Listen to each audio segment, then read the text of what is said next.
guys. Same day as the last episode. I gotta go get exhaust piping before this place closes so we can get the M45 together tonight so it's ready for inspection tomorrow.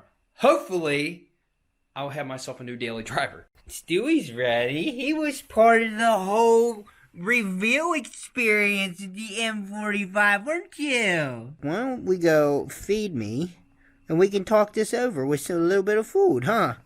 Huh. Oh, big stretch. Oh. Miss Princess in her bed. She lays here all day now. Oh, Daddy. Hi, Daddy. Hi, Daddy. What was that?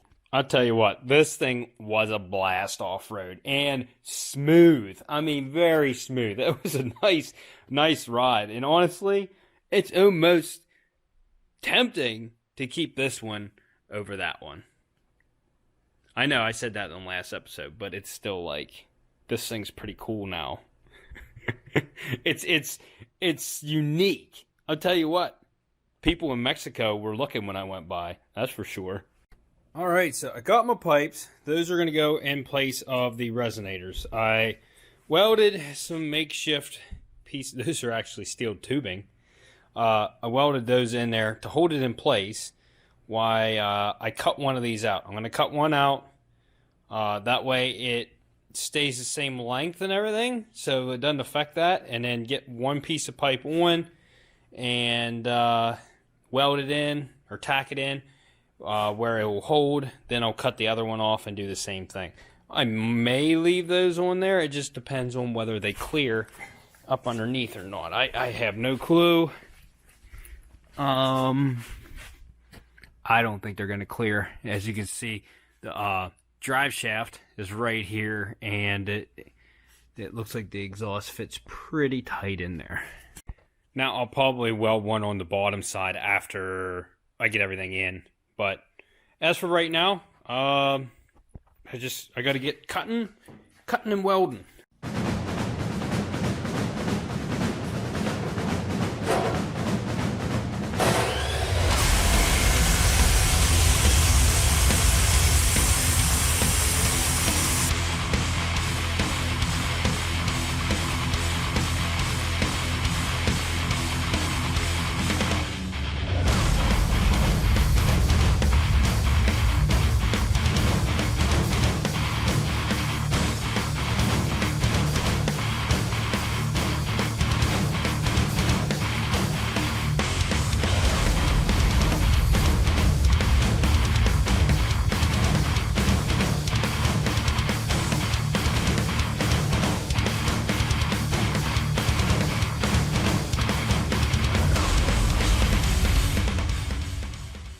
Cut you all the bull crap. I showed you just a little bit. I'm gonna bolt this up into the car now. As you can see, I removed these two supports that I had here and welded one there, which is lower. It's on the back side. Welded it in strong. It's not going anywhere. But now I'm gonna bolt this up into the car and put it into our mounts and everything. And I'll start it up like this to see what it sounds like. But what I need to do is then we need to clean the edge of those mufflers up, bolt the mufflers up in, and then see how our adapters that I got made fit up. They look like they fit up pretty good. I wish they would have been a little bit tighter on these, but I can hammer them and make them a little bit tighter. And then those clamps are what's going to hold it right here anyways. I may put a little bit of exhaust sealant on it when I do it just to help, but it should be okay.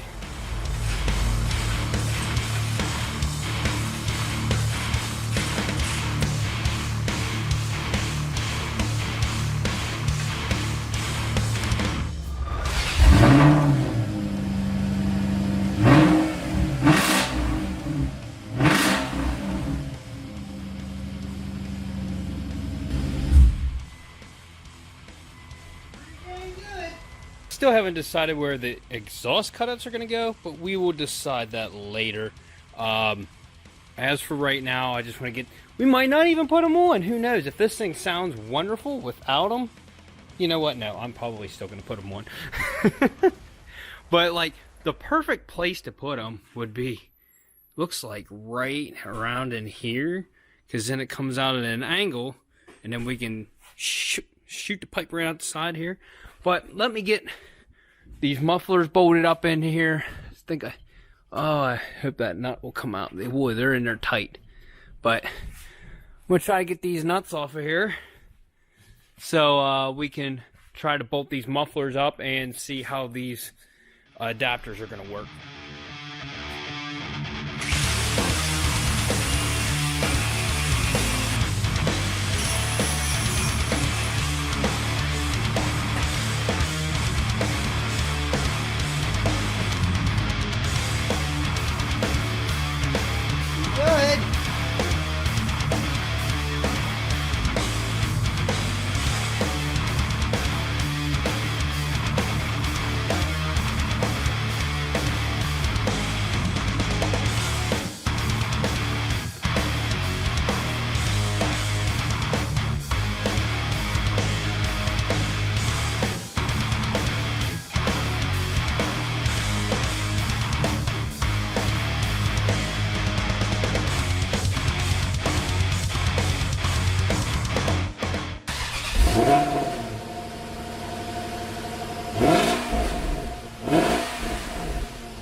Well, that's a little bit underwhelming, but we have the cutouts, so we can fix it later. I definitely am going to be adding these cutouts. So right here's what I'm thinking. Right here is the muffler. Right there's the piece I put in. And as you can see, our size is completely off. But if I angled this down a little bit, it's going to take a little bit of clearance, but that arm should not come down any further than it already is. So technically I could put it like right up near it, but then I can bring the pipe alongside this one and exit out the side behind the muffler. There should be plenty of room, and I could probably even mount it to the muffler as it comes out. I could probably tack it on to this bracket and come out right here at an angle or something. We're gonna do something. These have to go on. They have to. But I'm fairly happy with how that turned out. I mean, it all looks pretty dang good. PA needs to get with the times. Here's all the window tint. As you can see, I took it all off. Now, the adhesive did not want to come off with this. This came off in one piece. The adhesive, every window. This one doesn't look like it, but the whole thing is adhesive. It's tacky. This one, I used the heat gun more so you can kind of see it. Like, there's no adhesive in the center here, and you can see I didn't get enough heat on it, so there's more adhesive over here. The back window.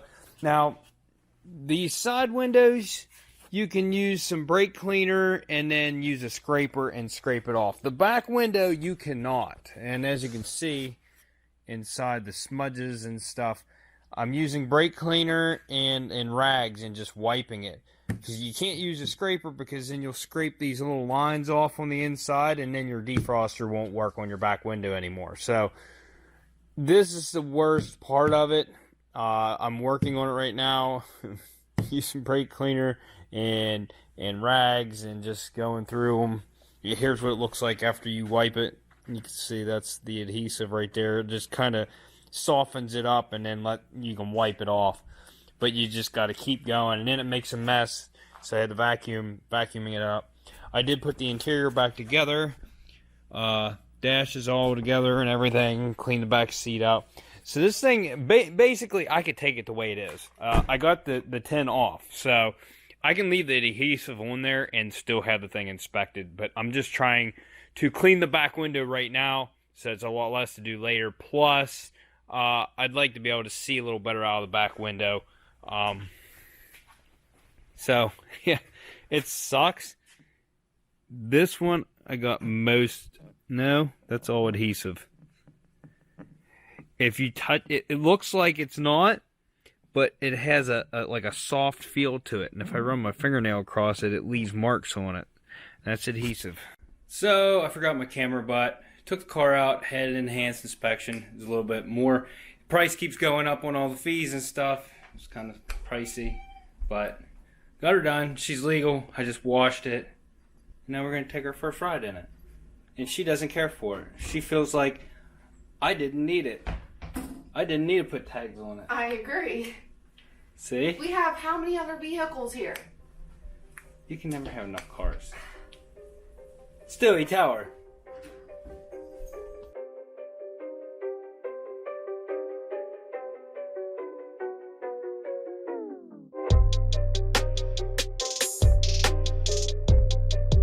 Are you still upset that I made this legal?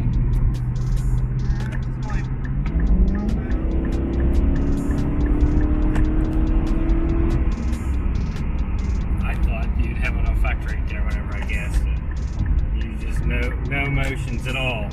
Nothing. I have been driving this thing for a good bit today. Cleaned her up. She's nice and shiny. Look at how good that paint matches. He blended it so it matched. Man, it looks good. Anyways, I wanted to see if this leak got any worse. And it does not look like it got worse. But you can see way up in there. It's run down from near the top. AC...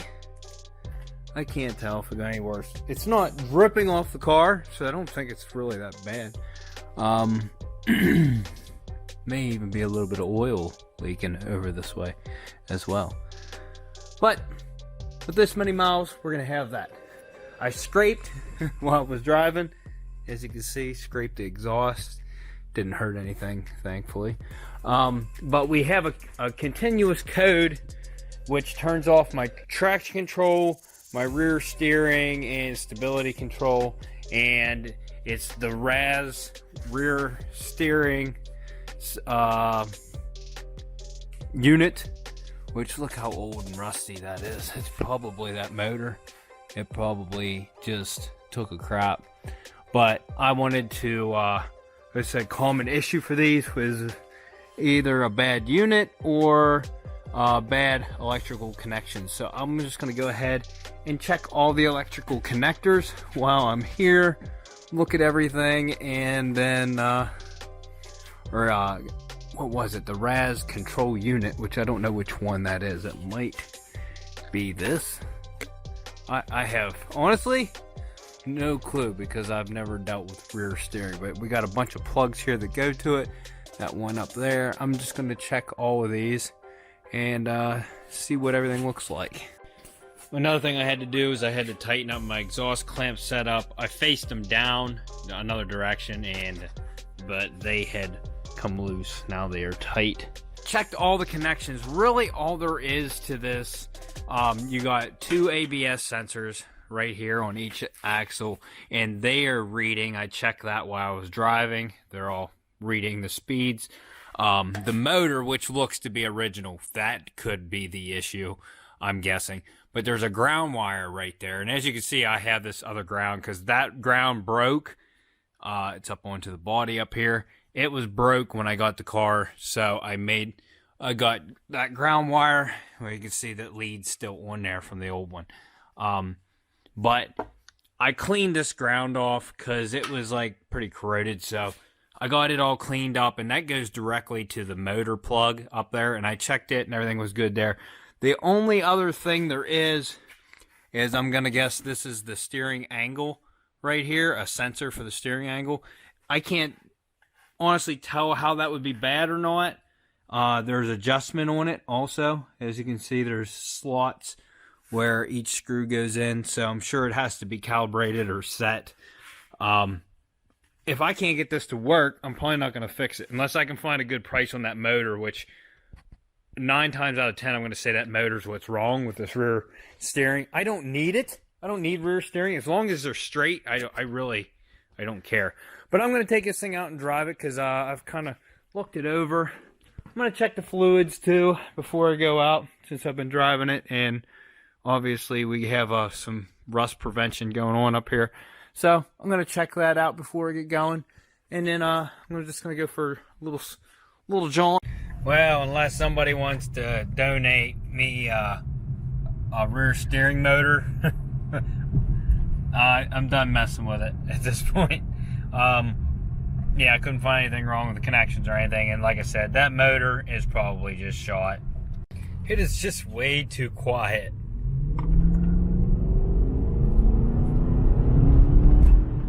Pulls hard though. Just pulled this sucker in. It did in fact have an exhaust leak, and it was the header pipe. One of the bolts wasn't snugged up on this side, and I snugged it up, and it's as quiet as can be now. Also had to remove, there was like 2 brackets right here it stuck off, and they were sharp. I had to remove those for the enhanced inspection. Here, I'll go ahead and start this up.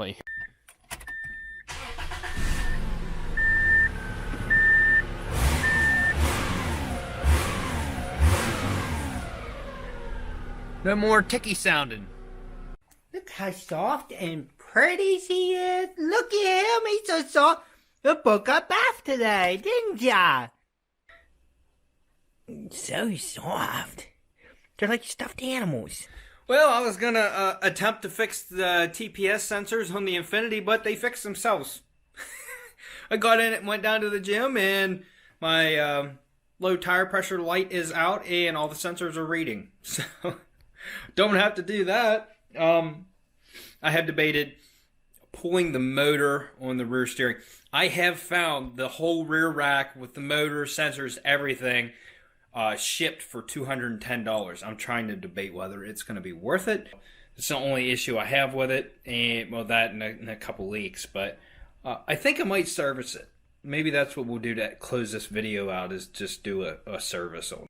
So this thing does drive wonderfully. But right now, I'm going to hook my code scanner up, reset the steering angle sensor, and then take it for a drive again. I'll show you the code I'm getting. Right here is the only code we're getting. It is a C1137 RAS circuit, and that's what we are having a problem with. Alright, so I'm in the steering angle reset mode right now. It tells me to turn the key on. Look at something on here. Okay, so turn the ignition on.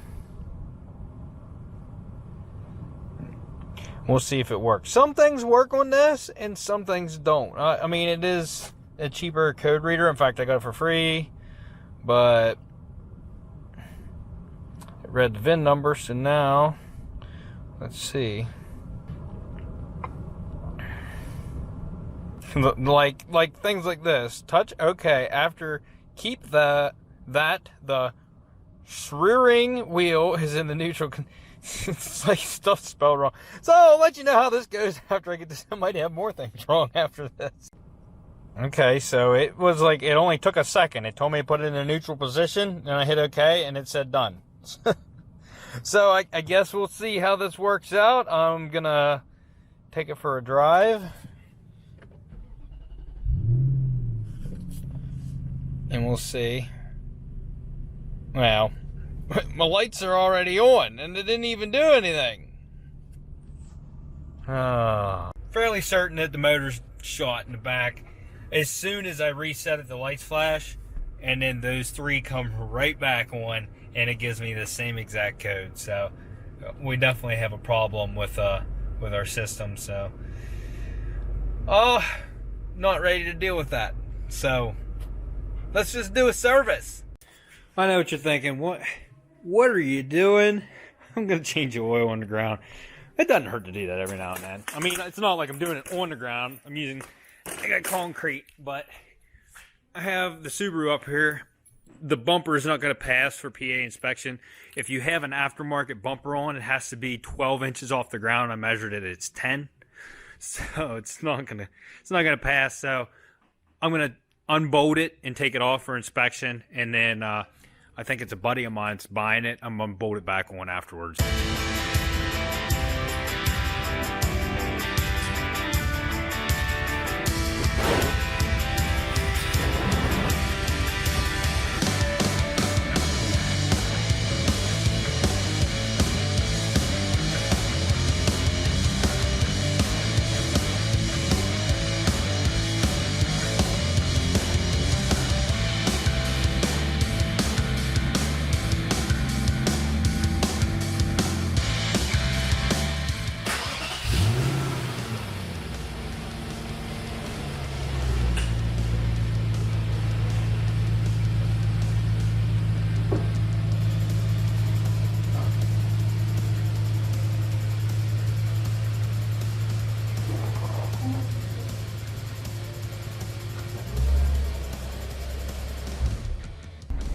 So anyways, guys, this is where I'm gonna announce that I am taking a break from YouTube.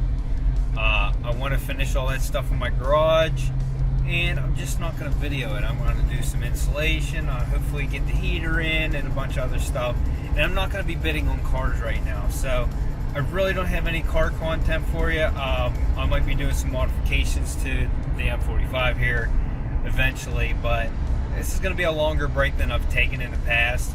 So, and it's not like my channel's not growing anyways. So, I don't really think I'm not gonna miss that much. So, just stay tuned. If you really do want to keep up with me and follow me on Patreon, I am going to keep up with my Patreon members, and my Facebook page, I will be on there some as well. So anyways, guys, if you like this episode, go check out some of my other builds, some of my older videos, like, subscribe, and we'll see you on the next episode of Unwrapped.